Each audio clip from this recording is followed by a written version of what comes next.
Assalamualaikum warahmatullahi wabarakatuh. Perkenalkan, kami dari kelompok 3 akan mempresentasikan tentang dispersi kolodial dan sifatnya. Saya Fatihatul Rizky Amalah. Saya Dina Maulina. Saya Eli Sulistiawati. Saya Fitri Lestari. Saya Fitriani. Saya Vici Indah Gunawan. Tujuan dari praktikum kali ini agar dapat mengetahui tentang gambaran sifat larutan kolodial dan mengetahui penggolongan dari larutan kolodial. Koloid merupakan campuran heterogen dari dua zat atau lebih, di mana partikel-partikel zat berukuran 1 hingga 100 nanometer yang terdispersi merata dalam medium zat lain. Sistem koloid merupakan suatu bentuk campuran yang keadaannya terletak antara larutan dan suspensi atau campuran kasar. Sistem koloid ini memiliki sifat-sifat yang berbeda dari larutan maupun suspensi. Secara makroskopis, koloid nampak homogen, namun secara mikroskopis, koloid bersifat heterogen.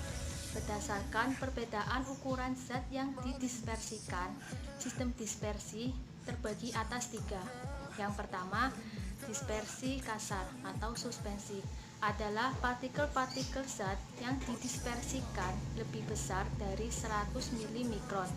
Yang kedua, dispersi halus adalah partikel-partikel zat yang didispersikan antara 1 hingga 100 ml.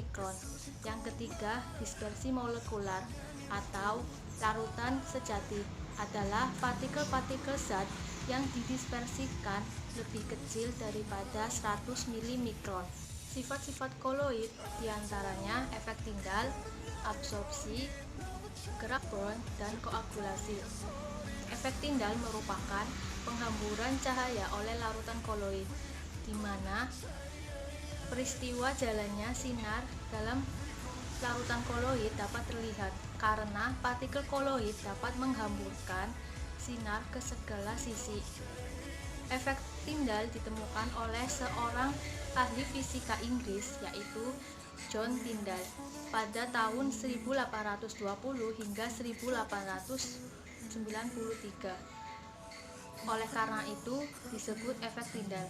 Dalam kehidupan sehari-hari, sering kita mengamati efek Tyndall, di antaranya 1. Sorot lampu mobil dalam daerah yang berkabut. 2. Sorot lampu proyektor di dalam bioskop yang berasap atau berdebu. 3. Berkas sinar cahaya matahari di antara celah daun pepohonan di pagi hari yang berembun. Gerak Brown merupakan gerak zigzag partikel koloid. Gerakan ini terjadi karena benturan yang tidak beratur antara partikel koloid terdispersi dan medium pendispersi. Gerak zigzag ini menyebabkan sistem koloid tetap stabil, tetap homogen, dan tidak mengendap. Absorpsi merupakan peristiwa menempelnya muatan di permukaan partikel-partikel koloid. Absorpsi terjadi karena adanya kemampuan partikel koloid untuk menarik atau ditempeli oleh partikel-partikel yang lebih kecil. Koagulasi merupakan peristiwa terjadinya pengendapan pada koloid. Penggumpalan partikel ini terjadi karena penggabungan partikel koloid yang berbeda muatan sehingga membentuk partikel yang lebih besar. Contohnya pada penggumpalan susu yang sudah basi. Pada bidang farmasi, koloid dapat digunakan pada obat-obatan yang menggunakan prinsip absorpsi, yaitu apabila dikonsumsi dalam usus akan membentuk sistem koloid, di mana dalam sistem tersebut dapat mengabsorpsi serta membunuh bakteri yang dapat membahayakan bagi tubuh. Pada percobaan kali ini yang berjudul pembuatan koloid dengan efek Tyndall, alat-alat dan bahan yang dibutuhkan dalam percobaan ini antara lain ada pengaduk, ada gelas, dan senter. Untuk bahannya sendiri, kami menggunakan tanah liat, aquades, dan NaCl atau garam dapur, dan juga susu. Sampel sudah ditambahkan dengan air, lalu kita diaduk sampai homogen.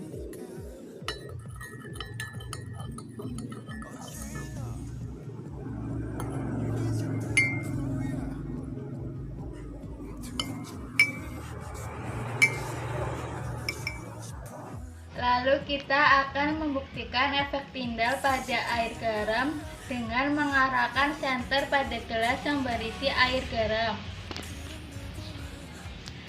Terlihat jelas dapat diteruskan cahaya ke sisi lain gelas. Pada sampel susu, cahaya tidak dapat diteruskan, melainkan dihamburkan ke sisi lain.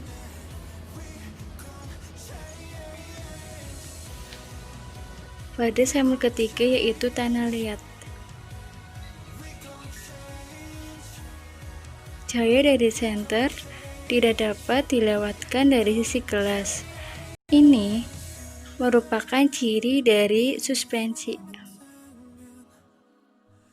Pada percobaan kali ini yang berjudul Pembuktian Sifat Koloid bertujuan untuk mengamati gambaran mengenai sifat larutan kolodial. Pada kehidupan sehari-hari, kita sering menjumpai berbagai jenis campuran larutan seperti suspensi, koloid, dan larutan. Salah satu sifat koloid yaitu efek Tyndall, yakni gejala menghamburkan cahaya oleh partikel-partikel koloid sehingga akan menampak seperti adanya titik-titik terang. Secara fisik, efek Tyndall dapat dilihat dengan bantuan senter sebagai sumber cahaya. Dari hasil yang didapat pada percobaan ini, pada gelas yang berisi garam dan air, efek Tyndall tidak nampak, dan ini merupakan sifat dari larutan. Yang kedua, pada gelas yang berisi susu dan air, cahaya tidak dapat diteruskan menembus sisi lain gelas, melainkan dibiaskan ke segala arah oleh partikel. Partikel yang tidak terlihat tampak sebagai titik terang, dan ini merupakan sifat dari koloid. Dan pada gelas yang ketiga, yaitu yang berisi air lumpur dan air, cahaya dari senter tidak dapat dilewatkan ke sisi lain gelas, dan ini merupakan ciri dari suspensi. Setelah dilakukan percobaan, dapat disimpulkan bahwa yang termasuk contoh dari koloid adalah campuran air dan susu, di mana campuran air dan susu dapat memberikan efek Tyndall, yaitu efek penghamburan cahaya, sedangkan suspensi contohnya adalah campuran air dan lumpur, dan air dan garam merupakan contoh dari larutan. Sekian presentasi video dari kami. Apabila ada kesalahan mohon dimaafkan. Wabillahi taufiq wal hidayah. Wassalamualaikum warahmatullahi wabarakatuh.